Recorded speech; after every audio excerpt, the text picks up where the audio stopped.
Assalamu alaikum, মই আৰফা আৰু এই ভিডিঅ'টি APSC কম্বাইন্ড কম্পিটিটিভ এক্সামিনেশ্যনছৰ এছপিৰেণ্টছসকলৰ বাবে। আপোনালোকে APSC ৱেবছাইটত এখন নতুন নটিফিকেশ্যন দেখা পাব, য'ত APSC CC মেইনছ পৰীক্ষাৰ প্ৰগ্ৰেমৰ বিষয়ে জনোৱা হৈছে। তাতে মেনশ্যন কৰা হৈছে যে জুলাই 26 ফ্ৰাইডে কণ্ডাক্ট কৰা হ'ব এছএ আৰু GS1, 27 জুলাইত কণ্ডাক্ট কৰা হ'ব GS2 আৰু GS3, আৰু 28 জুলাই ছানডে কণ্ডাক্ট কৰা হ'ব GS4 আৰু GS5।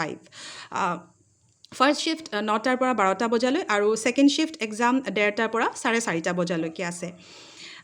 আৰু তাতে এইটো মেনশ্যন কৰিছে যে 3rd আৰু 5th জুলাইত list of candidates along with roll number আৰু এডমিট কাৰ্ড আপোনালোকে দেখা পাব বুলি।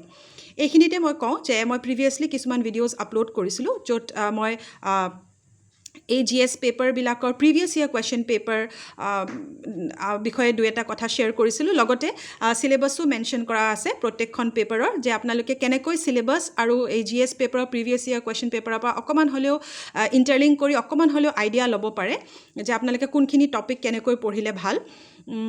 এতিয়া সময়ো যথেষ্ট কম আছে, গতিকে আপোনালোকে ৰাইটিং প্ৰেক্টিছ ভালকৈ কৰাটোও দৰকাৰ। আৰু এইখিনিতে কওঁ যে যিসকল লোকে UPSC প্ৰিলিমিনাৰী পৰীক্ষাত এপিয়াৰ কৰিব, তেওঁলোকলৈও মোৰ শুভেচ্ছা থাকিল।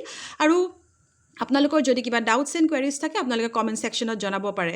মানে যিসকল এছপিৰেণ্টছে 2025 বা 26ৰ কাৰণে প্ৰিপেয়াৰ কৰিছে, তেওঁলোকৰো যদি কিবা কুৱেৰিজ থাকে আপোনালোকে কমেণ্ট ছেকশ্যনত জনাব পাৰে।